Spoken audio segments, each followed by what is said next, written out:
देखो, तो हम अपने चैप्टर विलयन में लास्ट क्लास तक क्या पढ़ चुके हैं बताओ। तनुकृत विलयन की मोलरता ज्ञात करना सीख लिया था।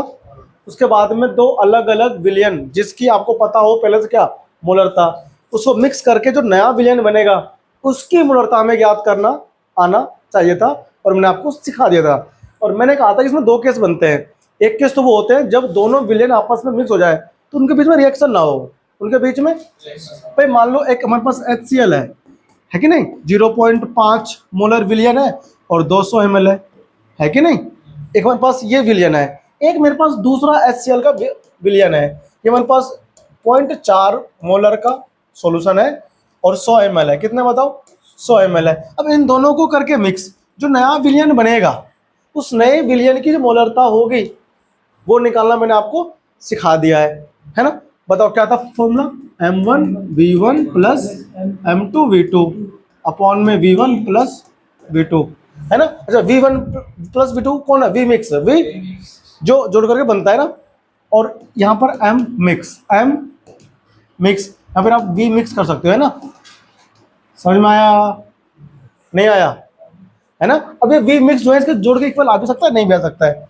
अगर आदर्श हो गया विलियन तो जोड़ करके इक्वल आएगा, आदर्श नहीं हुआ तो इक्वल नहीं आएगा, ठीक है ना। अब आदर्श अनादर्श क्या है ना ये आगे पढ़ेंगे, ठीक है ना, इसे आएगा इसमें चैप्टर में आएगा।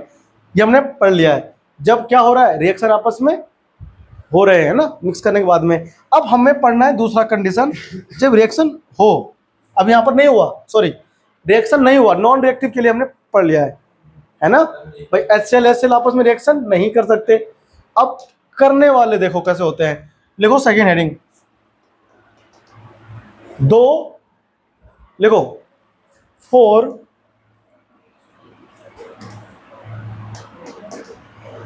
Reacting species, reacting species.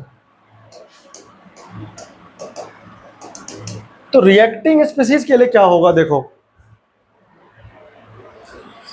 Reacting species, इसमें आपको ना थोड़ा सा स्टोइकियोमेट्री कॉन्सेप्ट आना चाहिए, याद है तुमको स्टोइकियोमेट्री पॉइंट। हाँ भाई सिखाया था, कुछ पता है स्टोइकियोमेट्री कैलकुलेशन, स्टोइकियोमेट्रिक गणनाएं नहीं सिखाई थी 11th क्लास में, टॉपिक पहले ही उसमें आता है चैप्टर में, सिखाया था। मैं सब पढ़ाता हूँ इसलिए मुझे पता है। देखो, अरे भैया क्या क्या गिरा रहे हो। देखो, एक हमारे पास मान लो, इसको ना क्वेश्चन के माध्यम से मैं तुम्हें दिखाऊंगा करके। एक हमारे पास मान लो क्या है, विलियन है। देखो ये हमारे पास विलियन है, किसका है, मान लो HCl का विलियन है, 0.8 मोलर है कि नहीं, कितना है, और इसका जो आयतन है वो मान लो 300 ml है, ठीक है ना। 300 ml है, 0.8 मोलर का विलियन HCl, ये हमारे पास HCl का विलियन है। एक मेरे पास दूसरा बर्तन है, दूसरा पात्र है, इसके अंदर HCl नहीं है, इसके अंदर हम लोग मान लेते हैं हमारे पास सोडियम हाइड्रोक्साइड है और ये 0.4 मोलर का, ठीक है ना। और हमारे पास इसका जो आयतन है वो मान लो 200 ml है, कितना है 200 ml है। और इसको मिक्स करके आपने एक नया बनाया विलियन, मिक्स हो गया,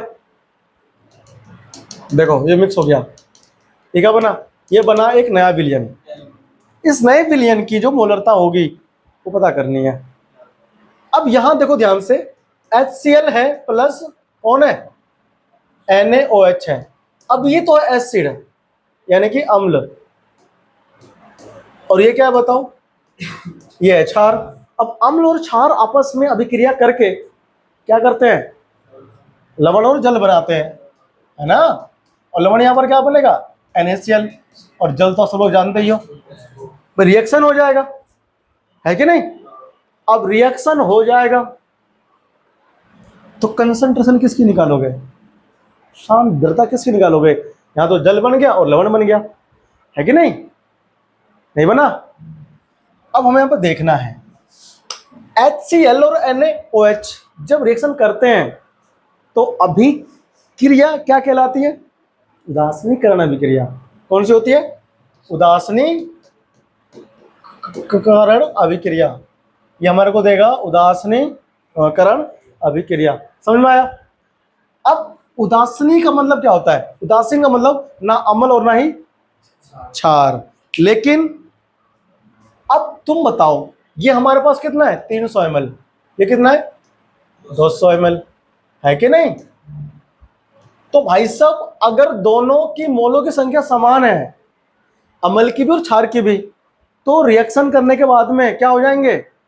खत्म हो जाएंगे सारे। अम्ल अम्ल नहीं रहेगा, क्षार क्षार, ये अपना प्रभाव को कर लेगा क्या? निष्क्रिय, मतलब खत्म, न्यूट्रलाइज हो जाएगा। ठीक है ना? ना अम्ल रहेगा और ना ही क्षार रहेगा। लेकिन इसमें से कोई भी अगर कम या अधिक रहा तब उदासीन नहीं होगा। तब उदासीन, मान लो हमारे पास में HCl के कितने हैं? 2 मोल हैं, और NaOH के मान लो 1 मोल है कि नहीं? अब जब रिएक्शन होगी तो क्या होगा भाई? सॉल्ट बनेगा, लवण। अब बताओ, इसके 2 मोल है, इसके 1 मोल है, तो इसके 1 मोल के साथ इसका 1 मोल रिएक्शन कर लेगा, ये खत्म हो जाएगा। 1 मोल तो बच जाएंगे ना इसके, तो ये कहीं जाएगा थोड़ी, रहेगा तो उसी बीकर में या उसी टेस्ट ट्यूब में रहेगा ना। तो ये HCl तो रहेगा उसके अंदर। यहाँ लवण और जल बन चुके होंगे, लवण और जल बन चुके होंगे, तो ये जो लवण और जल है ये अम्ल में रहेगा। किस में रहेगा? अम्ल में। क्यों रहेगा? क्योंकि 2 मोल इसके थे, 1 मोल इसके थे, तो इसका 1 मोल जो है इसके 1 मोल के साथ अभिक्रिया कर गया भाई। 2 मोल थे, 1 मोल रिएक्शन कर गया। ये आप सिंपली कह सकते हो कि इसका 1 मोल इसके 1 मोल को खा सकता है, तो इसके 1 मोल इसके 1 मोल को खा गया, तो ये तो खत्म ना हो गया, मर गया आपस में दोनों ये भाई। 2 ये था, 1 ये था, तो इसका 1 इसका 1 को मार दिया, ये भी तो मर गया। इसका 1 रह गया ना, 1 मोल रह गया, इसका मर गया, मतलब न्यूट्रलाइज हो गया, उदासीन बन गया। तो क्या हुआ? इसके 1 मोल बचेंगे, तो मरने के बाद ये जाएंगे कहाँ? रहेंगे तो वही ना। अभिक्रिया करने के बाद जो बनेगा उत्पाद वो रहेगा तो उसी टेस्ट ट्यूब में, यानी ये पूरा रिएक्शन एक ही टेस्ट ट्यूब में हुआ होगा, नहीं हुआ होगा? तो उसमें लवण है, जल है, प्लस कौन है उसके अंदर? HCl भी है। ये नहीं है उसमें। क्यों? ये क्यों नहीं है? खत्म हो गया ना, अभिक्रिया कर गया, वो कहाँ रहेगा? वो कम मात्रा में था। समझा? तो ये जो बच गया, अब ये पूरा विलयन कैसा होगा? अम्लीय। कैसा होगा? तो जो अभी अम्लीय होगा यानी HCl होगा, हमें उसी की सांद्रता निकालनी है। क्या निकालनी है उसकी? ये हम पढ़ेंगे इसके अंदर। समझ में आया? अब ये जो विलयन बना है हमारे पास, देखो इधर ये जो बना है विलयन, तो इस विलयन की क्या होगी? सांद्रता। ठीक है ना? वो हम रिएक्शन से निकालेंगे। कहां से निकालेंगे? रिएक्शन से निकालेंगे। ठीक है ना? कि भाई स्टोइकियोमेट्री कौन है? स्टोइकियोमेट्री कौन है? स्टोइकियोमेट्री क्या होता है? LR नाम सुना है? अरे स्कूल का नाम नहीं कह रहे हम। लिमिटिंग रिजेंट, लिमिटिंग सीमांत अभिकर्मक, यहां पर कॉन्सेप्ट लगेगा। देखो इसके हमारे पास HCl, देखो ध्यान से, HCl बताओ कितने मोल हैं? आयतन कितना है HCl का? 300। और उसकी वो कितनी है मोलरता? तो यहां से क्या निकालोगे? मोल निकाल सकते हो। 8 या 24, 2400 आएगा, यानी कि 24 मिलीमोल कौन है? HCl। NaOH बताओ कितने मोल्स हैं? 4 दूनी 800। एक के बाद वो 80 मिलीमोल, कितने? 80 मिलीमोल कौन है? Sodium hydroxide. अरे 24 आएगा, 240 आएगा, इधर आएगा 240, 240 आएगा ना मिलीमोल, नहीं आएगा? 240 मिलीमोल आएगा। समझ में आया? यहाँ पर कितना आएगा? 80 मिलीमोल।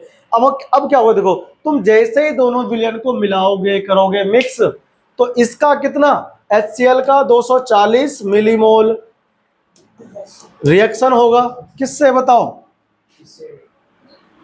NaOH के 80 मिलीमोल से। कितने मिलीमोल से?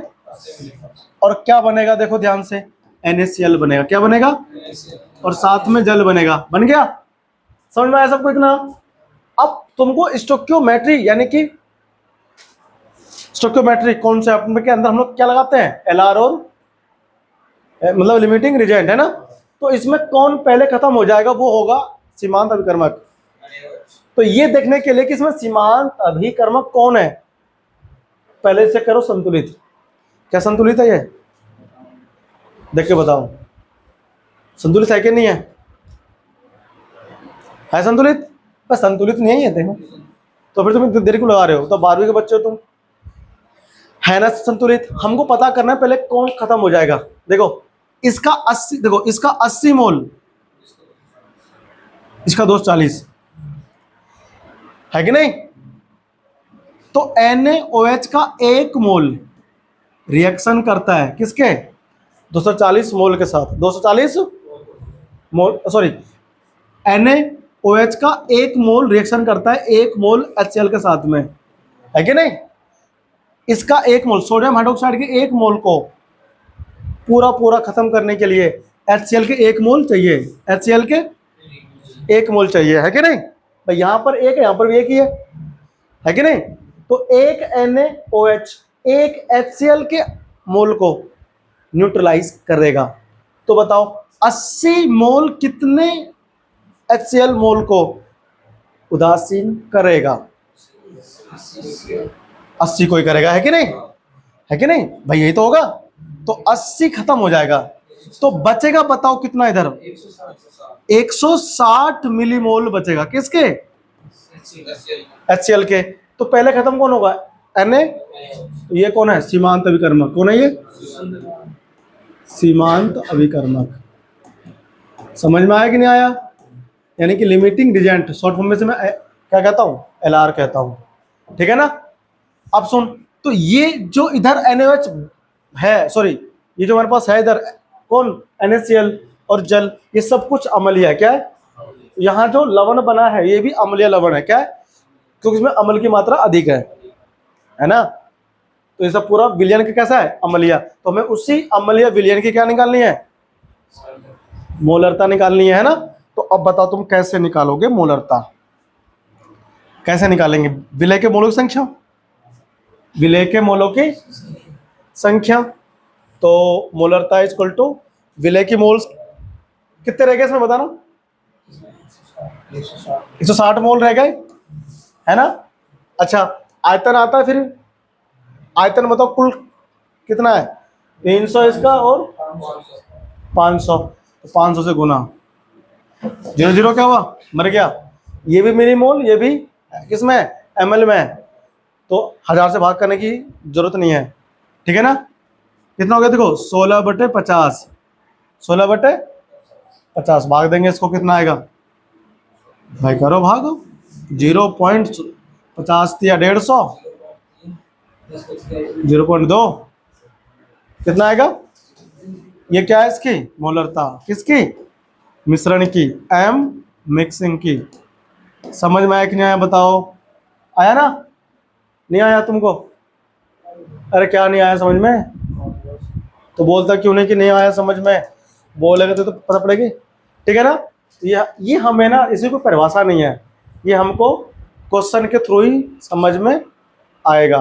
समझ में आया कि मोलरता हमने निकाला है किसका, 2 ऐसे विलयन का जो आपस में मिक्स करने पर रिएक्शन कर लेते हैं। कॉपी करो, है ना? फिर मैं अभी तुम्हें क्वेश्चन करके और दिखाता हूँ एग्जाम्पल के रूप में। इसे कॉपी कीजिए ना, मैं एक क्वेश्चन लिखता हूँ, देखो फटाफट से। इस क्वेश्चन को तुम खुद ही मुझे दिखाना करके, 0.56 मत करो, 0.5 मोलर NaOH के, सॉरी NaOH 300 ml विलयन को 1.5 मोलर HCl 5 मोलर 600 ml को मिक्स यानी कि मिश्रित करके विलयन बनाया जाता है, विलयन बनाया जाता है। तो प्राप्त विलयन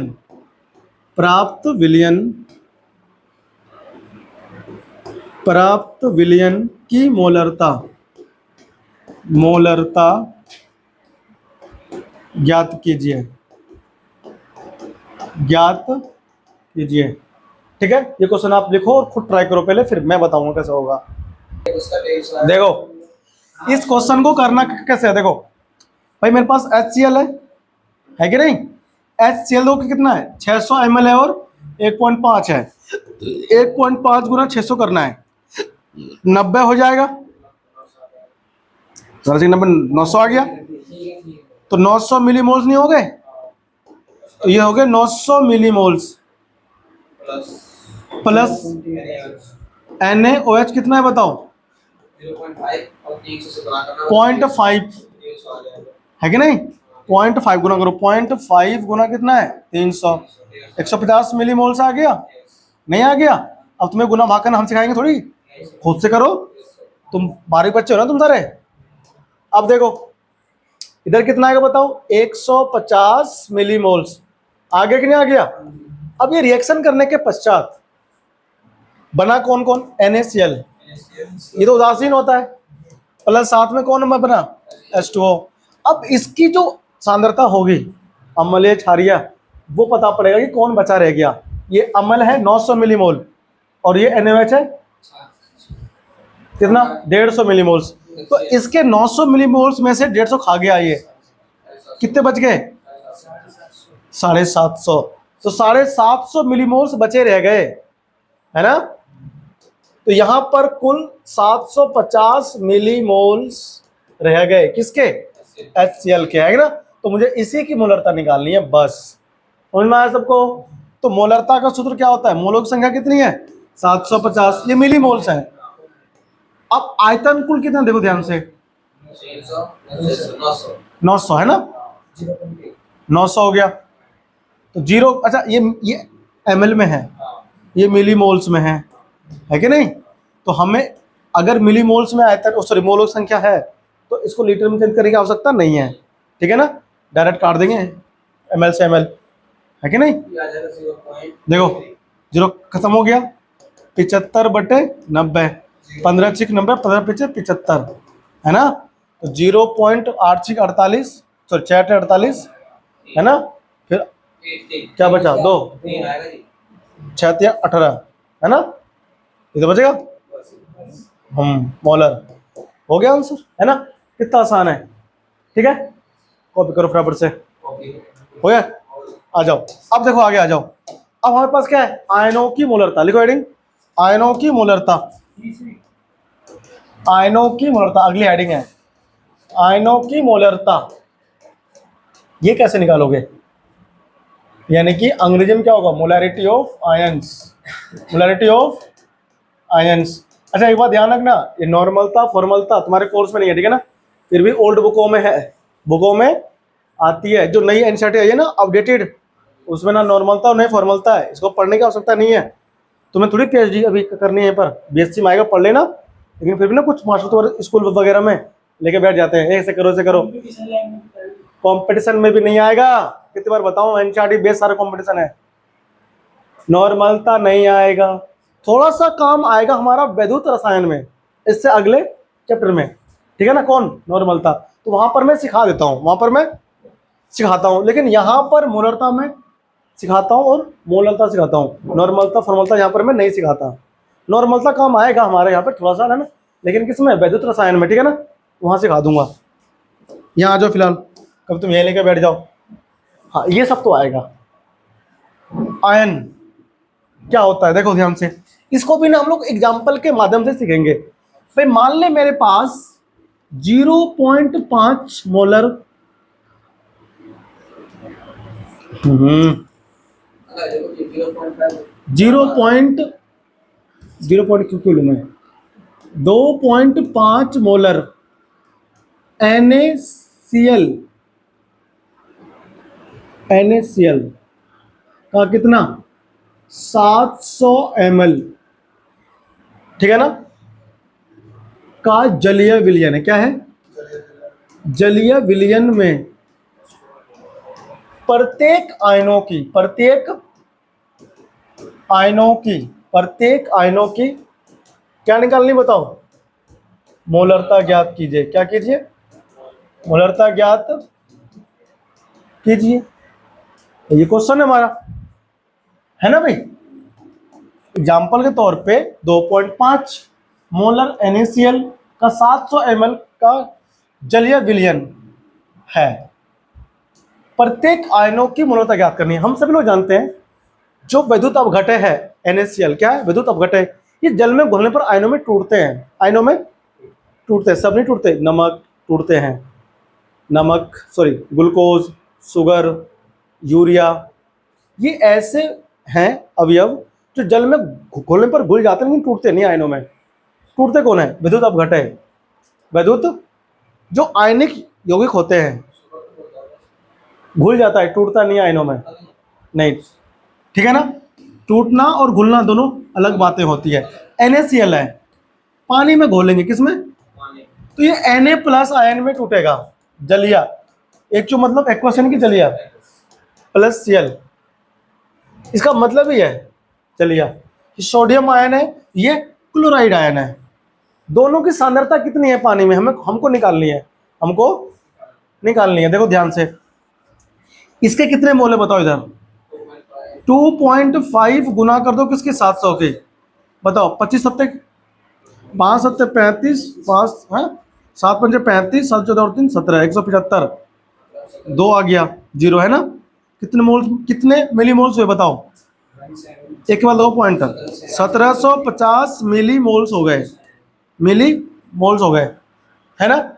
जब ये टूटेंगे आयनों में, तो यहां पर देखो एक ही तो आयन है, यहां पर भी एक ही आयन है, तो 1750 मिली मोल्स Na+ आयन होगा। और 1750 ही कौन होगा मिली मोल्स? क्लोरीन आयन होगा। समझ में आया कि नहीं आया? क्लोराइड आयन भी इतना होगा और सोडियम आयन भी इतने होंगे। तो मुझे हर एक आयन की क्या निकालनी है? मोलरता। क्या निकालनी है? और निकालते हैं। देखो तो अगर मैं M4 मोलरता किसकी, देखो ऐसे लिखेंगे Na+ आयन की मोलरता, तो कैसे निकालेंगे? इसके मोलों की संख्या कितनी है? 1750। आयतन कितना है बताओ? 700। 0 मर गया, तो 7 दूनी 14, कितना बचा? 3, 7 पंचे 35, 25 पॉइंट सॉरी 25 नहीं 2.5 मोलर, 2.5 मोलर। इसकी भी कितनी आएगी? उतनी आएगी, 2.5 मोलर। दोनों सेम नहीं आ जाएगी? तो ये क्वेश्चन था। अब आ जाओ अगला क्वेश्चन। देखो छाप लिया इसको, छाप लो इसको, फिर मैं तुम्हें अगला क्वेश्चन, चलो इसको करो तो साइड में कर दो, इसको साइड में हो गया ना। अब देखो इधर एक क्वेश्चन और देखो, पहले अगला क्वेश्चन हमारे पास में है, कहता है 0.2 molar sodium sulphate, sodium sulphate का 500 ml के जलीय विलयन में, जलीय विलयन में प्रत्येक आयन की मोलरता, मोलरता ज्ञात कीजिए, है ना। प्रत्येक आयन की क्या ज्ञात करनी है बताओ? मोलरता ज्ञात करनी है। किसमें? जलीय विलयन है, किसका? Sodium sulphate. आओ देखो इसका रिएक्शन देखते हैं फटाफट से ना। ये आपने छाप लिया होगा, आ जाओ इधर आ जाओ। देखो भाई साहब ध्यान देखो ध्यान से। अब मेरे पास सोडियम सल्फेट है, Na2SO4 फॉर्मूला होता है, ठीक है। आप इसको जल में घोलोगे, जल में, पानी में घोल दोगे, तो जैसे ही पानी में घोलेंगे हम लोग, मतलब पानी में घोलेंगे क्या, इसका विलयन ही जलीय है, ठीक है ना, तो टूटा पड़ा होगा उसमें। तो Na यहाँ पर 2 है ना, देखो, तो Na के 2 आयन बनेंगे, सल्फेट का 1 आयन बनेगा। समझ में आया कि नहीं आया? है ना। संतुलित करना पड़ेगा, कर लिया मैंने संतुलित, ठीक है। अब बताओ इसके कितने मिली मोल्स हैं, गिनो। 0.2 गुना 500 है ना, 500 तो 5 दूनी 10, जो और लगा दो पॉइंट के बाद 100 मिलीमोल, कितना हो जाएगा? 100 मिलीमोल्स कौन है? Sodium sulphate. देखो 100 मिलीमोल से 2 मिलीमोल बन रहा है, तो यहां पर 100 दूनी 200 मिलीमोल कौन हो जाएगा? सोडियम आयन 200 मिलीमोल होंगे। 200 क्यों होंगे भाई? क्योंकि 2 है ना उसमें, 1 मोल से 2 बन रहा है, 2 मोल, ये भी 2 हो जाएंगे डबल। ये तय रहेगा। ये हमारा कितना रहेगा बताओ? 100 मिलीमोल, 100 मिली मोल्स। ठीक है कि नहीं? ठीक है, आया भेजे में घुसा। हमें निकालनी है Na+ आयन की मोलरता। क्या निकालनी है बताओ? मोलरता निकालनी है। तो बताओ 200 मिलीमोल्स ऊपर आ जाएगा, 500 कहाँ आएगा बताओ? आयतन कितना है? 500 ही तो ml है। आयतन कहीं थोड़ी घट बढ़ रहा है इसमें, तो 2 0 2 0 मर गया, तो 0.4 मोलर है कि नहीं है? अब अगर तुमको मान लो सल्फेट आयन की पूछेगा मोलरता, किसकी? सल्फेट आयन की मोलरता, तो बताओ कैसे निकालोगे? सल्फेट आयन कितने वहां पर? 1, तो सेम ही आ जाएगा, सेम ही तो आ जाएगा, है ना? तो 100 बटे कितना? 500, 2 0 मर गया। बताओ क्या लिखूं? 0.2 मोलर, है ना? तो मेरे पास रूम है। समझ में आया? ऐसे निकालते हैं मोलरता, ठीक है ना? मैं क्वेश्चन लिख रहा हूँ जो तुम्हें घर पे करना है, जरूर करना है। कॉपी करो इसको ना। क्या? हाँ भाई, और का सेम आएगा, ठीक है ना भाई? इसका 1 मोल है, तो इसके इधर भी तो 1 मोल बन रहा है, तो उतने आना चाहिए ना। कौन आएगा लीटर में? अगर ये आयतन दिया किसमें? लीटर में, तो फिर मोल निकलेंगे, मिलीमोल निकलेंगे। फिर आप इस आयतन को भाग करके चेंज करना पड़ेगा लीटर में, ठीक है ना भाई? तुमको इकाई परिवर्तन तो आना चाहिए ना, लीटर को ml में, ml को लीटर में बदलना, ठीक है कि नहीं? बताओ। चलो आ जाओ, खत्म हो गए सारे बाल भाई, नहीं बचे, है ना? क्वेश्चन लिखते हैं फटाफट से, आ जाओ, है ना? देखो क्वेश्चन क्या कहता है, क्वेश्चन लिखो। 0.53 मोलर कौन? मैग्नीशियम क्लोराइड 700 ml के जलीय विलयन में प्रत्येक आयन की मोलरता ज्ञात कीजिए। समझ में आया? नहीं आया समझ में? ये क्वेश्चन तुम घर से खुद करना, ठीक है ना? एक क्वेश्चन और लिख लो। 2.5 मोलर एल्यूमिनियम सल्फेट के 350 ml जलीय विलयन में प्रत्येक आयन की मोलरता की गणना कीजिए। समझे? कॉपी करो, फिर आगे बढ़ते हैं, है ना? अब बोलते हैं हम कुछ थोड़ा सा बोल लें, मस्त करके बोलते हैं, ट्राई करते हैं। तो हंस लेते हैं, चलो ठीक है। अब होशियार तो क्या करे, हंस लेते हैं। तुमको तो होशियारी, तुम हंस लो भी करके। भाई देखो ऐसा है। और हंसे, तुमको लग रहा है कि ऑनलाइन वाले कैसे पढ़ाते होंगे, ना? ऐसे पढ़ाते जब हम तुमको पढ़ा रहे हैं। तुम जितने भी ऑनलाइन पढ़ते हो ना, ऑनलाइन कैसे पढ़ाते हैं पता है? कैमरे से बातें करनी पड़ती है। खैर यहाँ तो हम तुमसे बातें कर रहे हैं ना, तुम ऑफलाइन कुछ बच्चे बैठे हुए हो, जहाँ ऑफलाइन बिल्कुल बच्चे नहीं बैठे होते, खाली एक कमरे में पढ़ाते हैं टीचर, वहाँ उन्हें पता कैमरों से बात करने की आदत डालनी पड़ती है। अकेले बात करते, अगर कोई बाहर सुन रहा होगा ना, बोलेगा साला पगला गए हैं, है ना? बताओ, अपने बतिया रहे हैं, कैमरे से बात करते हैं। और यहाँ जो लगा होता है स्क्रीन, उसमें देखते हैं हजारों बच्चे कमेंट करते हैं, है ना? अलग। अभी हमारे को बच्चा यार एक भी नहीं देखता ना यहाँ, हम भी का दिन देखेंगे। अभी हमारा वीडियो का दिन चलेगा ना, यहाँ पर मजा आएगा। हम भी कहेंगे ये बच्चा ब्लॉक करो, इसको निकाल दे रहा है मेरे को। हाँ देते खाली ऑनलाइन में भी, है ना? एक लड़की जा रही है पुष्पा, ये तो आपस वाले बात करने लग जाते हैं वो कमेंट में, है ना? जो लौंडे होते हैं ना, पता है, कमेंट करते हैं लड़कियों को दे करके नाम नीचे, हाय हेलो यार तुम कैसी हो, नहीं करते? देगा ना? चल अपना जुगाड़ लगाने आते हैं सब लौंडे। हाँ सच्ची में जुगाड़ लगाने आते हैं। मैंने भी 3-4 बार लगाया था जुगाड़, जब मैं ऑनलाइन पढ़ता था थोड़ा बहुत। एक लड़की देखी मैंने, बड़ी सुंदर सी फोटो, मैंने कहा हाँ वो उसमें ना आता है डिस्प्ले पे प्रोफाइल थोड़ी थोड़ी दिखती है, तो मैं कहता हूँ हाय हाउ आर यू। अरे कोई रिस्पॉन्स नहीं करी। आता कई सारों को लिखा मैंने, किसी ने रिप्लाई नहीं दिया। चलो आ जाओ। अब देखो, हमने अपने इस विलियन चैप्टर में भाई साहब सांद्रता पद खत्म कर दिया, ठीक है ना। मोलरता, मोललता, मोलन्स, पीपीएम, पीपीबी, ठीक है ना।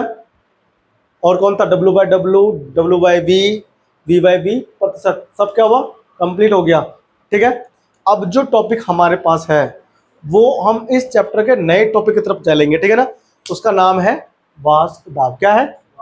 लेकिन नए टॉपिक पे जाने से पहले, वाष्प दाब पर जाने से पहले, वैसे नेक्स्ट जो टॉपिक नेक्स्ट है वो मैं लूंगा हेनरी का नियम। क्या लूंगा? हाँ, यानी कि सोलबिटी, विलयता सिखाऊंगा, ठीक है ना, कौन कितना घुलेगा। तो उस टॉपिक पर जाने से पहले हमें यहाँ कुछ इंपॉर्टेंट पॉइंट्स पढ़ने हैं जो तुमको पता होना चाहिए, ठीक है ना। तो लिखो कुछ महत्वपूर्ण बिंदु, कुछ महत्वपूर्ण बिंदु, ठीक है ना। सम इंपॉर्टेंट पॉइंट्स, ठीक है ना, जो तुमको पता होना चाहिए था रिलेटेड टू सॉल्यूशन। यहां मैं इधर लिख देता हूं, related to liquid solution, liquid solution, liquid solution, मतलब लिक्विड सॉल्यूशन से संबंधित कुछ महत्वपूर्ण बिंदु, है ना। ये हमें यहाँ पर सीखना है, देखना है, ठीक है ना। तो सबसे पहले आता है मेरे पास कुछ पॉइंट है ना, जैसे बताओ बॉइलिंग पॉइंट। बॉइलिंग पॉइंट को क्या बोलते हैं हिंदी में? बॉइलिंग पॉइंट को हिंदी में बोलते हैं क्या, पता है? हम बोल नहीं पाते हैं। क्वथनांक। क्या बोलते हैं? हाँ, वाष्पीकरण, संघनन, हिमांक, गलनांक। नाम पहली बार तुम सुन रहे हो क्या? हिमांक बोला है मैंने, हिमांक लिख गया गलती से। हिमांक, गलनांक। तुमने इन सब का नाम नहीं सुना क्या? ये किसी लिक्विड सॉल्यूशन के लिए तो है, विलयन के लिए बताना क्या होता है। पहला ये है तुम्हारा क्वथनांक। क्या होता है बताना? लो, पता नहीं तुमको? अरे क्वथनांक नहीं था तुमको? मतलब तुम जब तुमको ये सब चीज़ें टॉपिक नहीं होगा क्लियर, तो तुम इस चैप्टर में अब आगे नहीं जा पाओगे, समझे? क्यों? गुड्डू, गुड्डू पासवान। कौन है वो गुड्डू मुसलमान? आतंकवादी अतीक अहमद के साथ जो था। हाँ, साले को उड़ा दिया मार के, बताओ।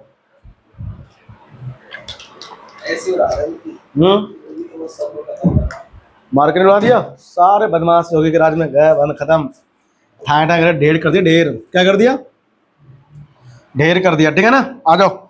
सबसे पहले मैं आपको सिखाऊंगा आज, पहले ये सारे पॉइंट में सीखना है, ठीक है ना। मेरे पास एक विलियन है, ठीक है ना। आपको ध्यान से सीखते हुए चलना है। ये वीडियो लंबी बनेगी, 1.5 घंटे की वीडियो बनेगी ये, ठीक है ना। इसे मैं 1.5 घंटे की वीडियो बनाऊंगा। हम ना इसको बंद रखेंगे, ठीक है ना। खोल कर रखेंगे तो भाग जाएगा उड़ के, खोल कर रखेंगे तो उड़ के, तो हम बंद करके रखेंगे, ठीक है ना। इसके अंदर कौन है? द्रव। कौन है? द्रव, यानी कि लिक्विड। अब यहां पर मैं दो शब्द को पहले इंट्रोड्यूस करने वाला हूं, एक तो वाष्पशील और एक अवाष्पशील। कौन कौन? एक मैं यहां पर बात करने वाला हूं वाष्पशील, इसको हम लोग बोलेंगे वोलाटाइल। क्या बोलते हैं? Volatile liquid. क्या बोलते हैं उसको? Volatile liquid. और एक मतलब कि वाष्पशील द्रव, ठीक है ना। ये कौन होता है? जिससे वाष्प में बदलना आता है, जिसे वाष्प में, भाई तो पानी है, गर्म करते हैं, हवा बंद करके उड़ जाता है। पेट्रोल है, खुला में छोड़ते हैं, उड़ जाता है कि नहीं। एसीटोन नाम का आता है केमिकल, हवा में रखेंगे उड़ जाता है ना। वो देखो, वो जो आता है, तुम उसे क्या बोलते हो, जो पैंट में गिरते हैं पतला करने के लिए? थिनर कह लो, या वो पैंट में गिरते ना करने के लिए, पतला करने के लिए, है ना। हाँ, सब खत्म, पानी नीचे गिरते ही हवा लगता ही खत्म, गायब, कहाँ गया, वेपोराइज हो गया। क्या हो गया, वेपोराइज हो गया। तो ऐसे द्रव जो वाष्पीकृत हो सकता है उसे बोलते हैं वाष्पशील द्रव, ठीक है ना। तो वे द्रव जो वाष्प अवस्था में परिवर्तित हो सकता है, क्या हो सकता है, परिवर्तित हो जाता है, हो जाता है, वो कौन होता है, वाष्पशील, ठीक है ना। अब आता है अवाष्पशील। अवाष्पशील कौन होते हैं। अब भाई सुनो, अवाष्पशील तो ठोस भी हो सकता है ना, नमक अवाष्पशील तो है, इसे थोड़ी उड़ना आता है। यूरिया, ग्लूकोज, शुगर, ये सब कैसे हैं, इन्हें उड़ना नहीं आता, इन्हें उड़ना नहीं होता, है ना। तो हम इसे बोलते हैं अंग्रेजी में नॉन वोलाटाइल, क्या बोलते हैं, नॉन वोलाटाइल, ठीक है ना। क्या होता है, वे पदार्थ जो वाष्प रूप में, वाष्प अवस्था लिखो, है ना, वाष्प अवस्था या गैस अवस्था में परिवर्तित नहीं हो सकते, परिवर्तित नहीं हो सकते, नहीं हो सकते, वो कौन होते हैं, अवाष्पशील, ठीक है ना। लेकिन इस चैप्टर में मैं आपको समझा दूं कि जो हमारा विलायक है, कौन, विलायक, इस अध्याय में विलायक सदैव क्या रहेगा, वाष्पशील, क्या रहेगा बताओ, वाष्पशील रहेगा, वाष्पशील, अरे क्या लिख दिया यार, वाष्पशील रहेगा, ठीक है ना। मतलब उसका वाष्प बनेगा, कौन, विलायक। विलय हो सकता है नहीं भी, विलय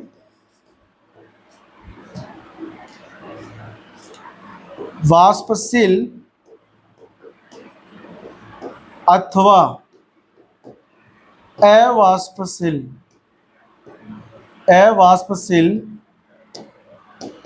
में से कोई भी हो सकता है, कोई भी हो सकता है, ठीक है ना। मैंने भैया पहले देखो बता दिया है इस चैप्टर में कि विलायक हमेशा क्या रहेगा, वाष्पशील, और विलय क्या रहेगा, दोनों में से कुछ भी हो सकता है, वाष्पशील भी हो सकता है और अवाष्पशील भी हो सकता है, ठीक है ना। आओ बढ़ते आगे।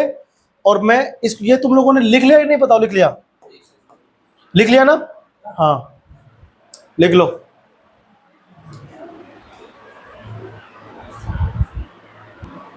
तो कुछ इंपॉर्टेंट पॉइंट, अब आ जाओ इधर।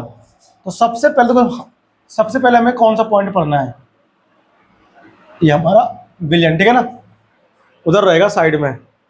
सबसे पहले आता है कवतनांक, क्या आता है, कवतनांक, कवतनांक, इसे बोलते हैं अंग्रेजी में बॉइलिंग पॉइंट, क्या बोलते हैं, बॉइलिंग पॉइंट। शॉर्ट फॉर्म में हम इसको हमेशा बीपी बोलेंगे, ठीक है ना, क्योंकि तुम मुझसे पढ़ रहे हो तो मैं हमेशा बीपी बोलूंगा, हर कोई बीपी बोलता है, ठीक है ना। इतना लंबा नाम बॉइलिंग पॉइंट, हिंदी में कहते हैं क्या, कवतनांक, ठीक है ना। हमेशा नहीं बोलता कवतनांक, बॉइलिंग पॉइंट इजी लैंग्वेज ना, बोलेंगे, बोलो क्या होता है। सुनो देखो, ये हमारे पास क्या है, द्रव है, ठीक है ना। अच्छा एक काम करते हैं ना, बॉइलिंग पॉइंट को पढ़ने से पहले हम सीखेंगे वाष्पीकरण, क्या सीखेंगे, वाष्पीकरण। बॉइलिंग पॉइंट हेडिंग काटो, वाष्पीकरण, पहले हम लोग ये पढ़ेंगे, ठीक है ना। इसे बोलते हैं इवेपोराइजेशन, इवेपोराइजेशन, ठीक है ना। अंग्रेजी में कहते हैं इसको इवेपोराइजेशन और हिंदी में कहते हैं वाष्पीकरण। बॉइलिंग पॉइंट बाद में लिखेंगे, ठीक है ना, तो वो इस पर ही डिपेंड करता है। अब सुनो होता क्या, देखो हम सभी लोग ये जानते हैं कि जो गैस के अणु होते हैं वो गतिशील रहते हैं निरंतर, है ना। क्या रहते हैं?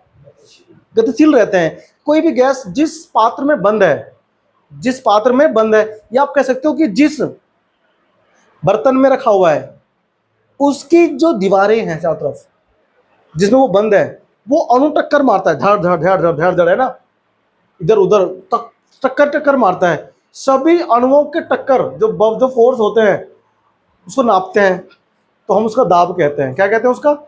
कि दाब है कि नहीं। ऐसे ही जैसे कि गैस के अणु टक्कर मारते हैं, क्योंकि उसके अणु के पास क्या होते हैं? काइनेटिक एनर्जी, गतिज ऊर्जा होते हैं, ठीक है ना भाई। जो चीज चलता फिरता रहता है, गतिशील है, उसमें कौन सी ऊर्जा होती है? गतिज ऊर्जा होती है ना। तो ऐसे ही जल के जो अणु हैं, द्रव के अणु, इनके पास भी कुछ गतिज ऊर्जा होती है, ठीक है ना। अब देखो ध्यान से, कुछ अणु तो सतह पर है। कहां पर है बताओ?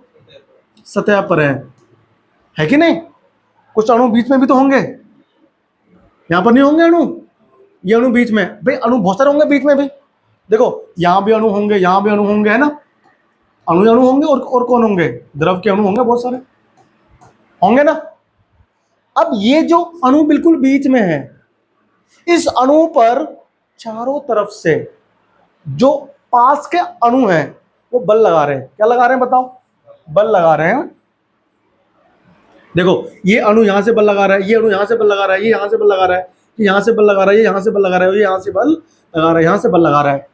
तो इस अणु पर जो है बीच में, वो मैंने हाईलाइट किया हुआ है ना जानबूझ करके, क्या आपको दिखाई दे। उस अणु पर चारों तरफ के जो अणु है वो बल लगा रहे हैं। वो अणु कहीं नहीं जाएगा, वो अणु कहीं, क्योंकि यहां पर जो नेट फोर्स है, जो एफ नेट है, नेट मतलब रिजल्टेंट, परिणामी बल है, परिणामी बल है, परिणामी बल है, वो जीरो है। क्या है मतलब? इसका मतलब यह है कि यहां से बल लगा, वहां से बल लगा, जितने चारों तरफ के अणु हैं सबने बल लगाया, सबको लगाकर बल कितना आया? जीरो। कितना आया? अब अगर इसके ऊपर नेट बल जीरो लग रहा है तो कहीं जाएगा नहीं। लेकिन जो अणु यहां पर हैं सतह पे, जो ऊपर पीले वाला है ना, वो सरफेस के कण है, और ये उसके नीचे वाले कण है, ठीक है ना। समझ में आया? तो ये अणु इस पर बल लगा रहे हैं नीचे की तरफ। कहां लगा रहे बताओ? तो नीचे तो खींच रहा है ये, ऊपर कोई बल लग रहा है? ऊपर का जो अणु है उस पर नीचे से तो बल लग रहा है, लेकिन ऊपर से कोई बल लगा ही नहीं रहा है। तो यहां पर बल संतुलित नहीं है, यहां पर बल संतुलित, यानी कि ये जो है असंतुलित अवस्था में है। समझ में आया? अब क्या होगा? तुम तापमान दोगे, क्या दोगे? तापमान दोगे, ये तापमान अपना आप बढ़ेगा। तो ये जो अणु हैं ये सतह को छोड़ के उड़ जाते हैं। क्यों? क्योंकि इनके पास इतना पर्याप्त मात्रा में ऊर्जा हो जाता है कि ये जो नीचे वाले अणु हैं उसने जिस बल से ऊपर वाले को, किसको? सतह वाले अणु को पकड़ रखा है, वो बल टूट जाता है। वो बल, अब मान लो गुब्बारा है, ऊपर उड़ रहा है, मैंने पकड़ रखा है, धागा छोड़ दूंगा तो क्या हो जाएगा? उड़ जाएगा ना। और हमने पकड़ रखा है तो नहीं जाएगा, वहीं रह जाएगा ना। ऐसा ही अणु है, अणु को पकड़ रखा है किसने? नीचे वाले अणु ने अपने बल से। तो ऊपर वाला अणु कहीं नहीं जाएगा, लेकिन नीचे वाले अणु को तुमने इतना ऊर्जा दे दिया कि ऊपर वाले को छोड़ दिया उसने, है कि नहीं? छोड़ दिया ना, तो वो बाहर निकल जाएगा। तो जो नीचे वाले अणु होते हैं वो तो जो नीचे वाले अणु होते हैं वो सतह के अणु को नीचे की तरफ खींच के रखते हैं एक बल से, उसे बोलते हैं आणविक बल। क्या बोलते हैं? अंतराणविक बल, इंटरमोलिकुलर फोर्स ऑफ अट्रैक्शन बोलते हैं अंग्रेजी में। उस बल को छोड़ देता है, कब? जब हीट देते हैं वो टूटता है, ठीक है ना। तब वो बल क्या होता है? तब वो जो अणु है वो क्या होता है? द्रव अवस्था से गैस अवस्था में बदल जाता है। हम कहते हैं कि उसने छोड़ दिया है सतह, फिर वो अंदर घूमने लगते हैं ऐसे ऐसे। कहाँ घूमते हैं बताओ? हाँ, इस प्रोसेस को बोलते हैं वाष्पीकरण। क्या बोलते हैं? हाँ लिखो, गैस के अणुओं की भांति ही द्रव के अणुओं के पास भी कुछ पर्याप्त मात्रा में क्या होता है, गतिज ऊर्जा होती है।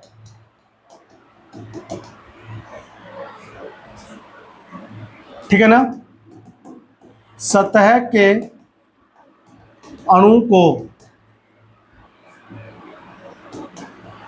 उसके निम्न यानी उसके अणु को उसके नीचे वाले अणु अंतराण्विक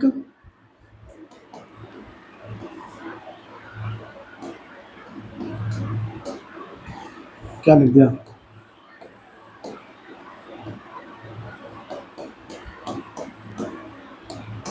बल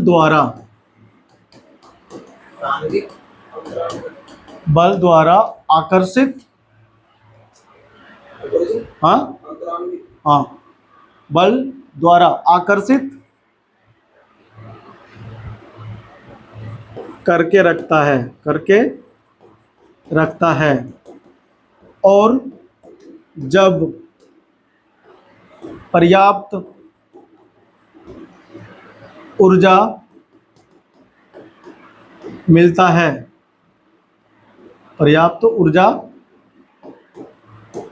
है तो यह अंतराण्विक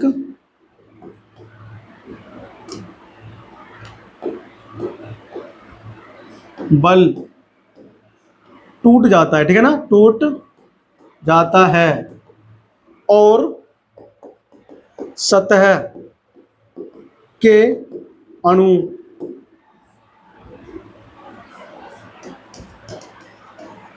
सतह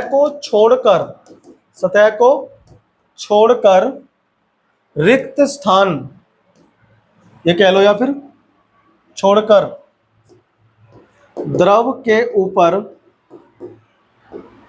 रिक्त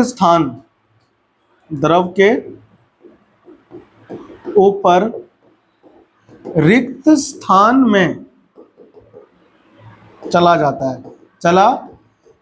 है। अर्थात हम ये कह सकते हैं कि द्रव के अणु गैसीय अणु में क्या होता है बताओ, गैसीय अणु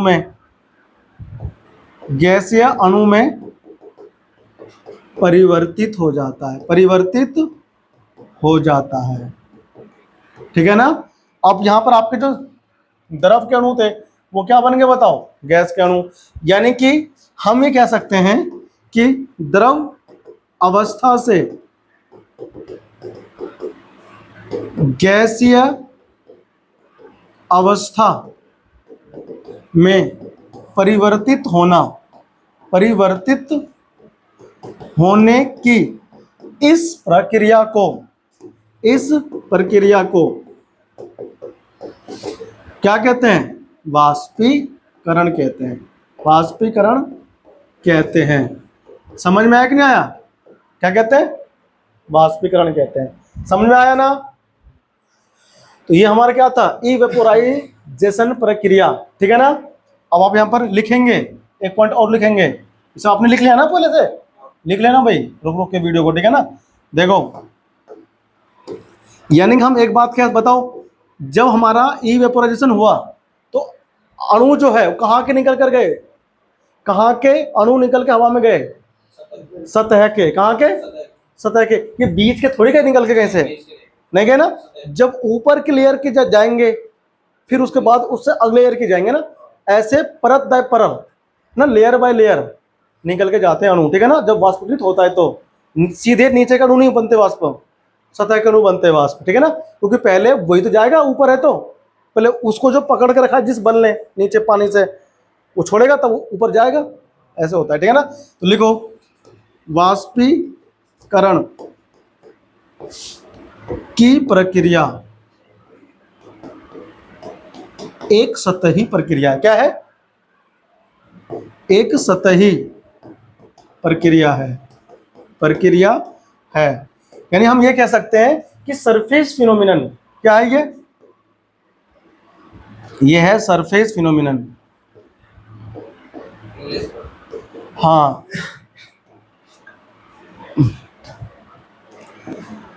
सरफेस फिनोमिनन। समझ आया कि नहीं आया बताओ? ये हमारा एक सरफेस फिनोमिनन होता है। कौन? वाष्पीकरण, ठीक है ना, यानी कि इवेपोराइजेशन। ठीक है, तो आज हमने क्या पढ़ लिया? इवेपोराइजेशन, ठीक है ना। अगली क्लास में मैं आपको यहीं से आगे सिखाऊंगा क्वथनांक, ठीक है ना। अब ये ना लेक्चर कंटिन्यू रहेगा, ठीक है ना, ज़्यादा लंबा हो जाएगा ना फिर, है ना, इतना लंबा हो गया पड़ता नहीं है, ठीक है। तो मैंने तुमको ये सिखा दिया पूरा आज का टॉपिक इवेपोराइजेशन। बताओ पहले ये समझ में आया कि नहीं आया?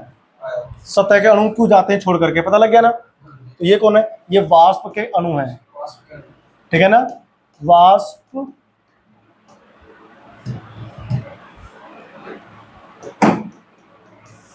वाष्प के कण है ये, ठीक है ना। और ये कौन है? द्रव के कण, द्रव के कण। इसको आप लिख लेना उसमें, ठीक है ना, ताकि आपको समझ में आए। अब बताओ, ये तुम पहले 9th क्लास में पढ़ चुके हो, वाष्पीकरण, लेकिन तुम्हें इसका सही मतलब पता चल गया आज, है ना, कि क्यों निकल के जाते हैं कण। इसके बाद आता है बॉइलिंग पॉइंट, क्वथनांक, ठीक है ना, वो सिखाऊंगा। फिर संघनन सिखाऊंगा, फिर हिमांक सिखाऊंगा, ठीक है ना। उसके बाद मैं तुमको वाष्प दाब पढ़ाऊंगा, ठीक है ना। फिर हम पढ़ेंगे आगे ना, धीरे धीरे कंटिन्यू चैप्टर में डीपली घुसते जाएंगे, ठीक है। हर एक टॉपिक को शुरू से सीखते जाना, ठीक है ना। कहीं भी डाउट नहीं रहेगा, न्यूमेरिकल में भी डाउट नहीं रहेगा, सब पढ़ा दूंगा बहुत अच्छे से, क्लियर, ठीक है ना। क्योंकि मुझे कोई डाउट नहीं है चैप्टर में, तुम्हें कहाँ से आएगा, ठीक है ना। मिलते हैं एक और नई वीडियो में ना, तब तक अपना ख्याल रखना सब, ठीक है। अच्छे से खाना वाना खाना, हेल्थी।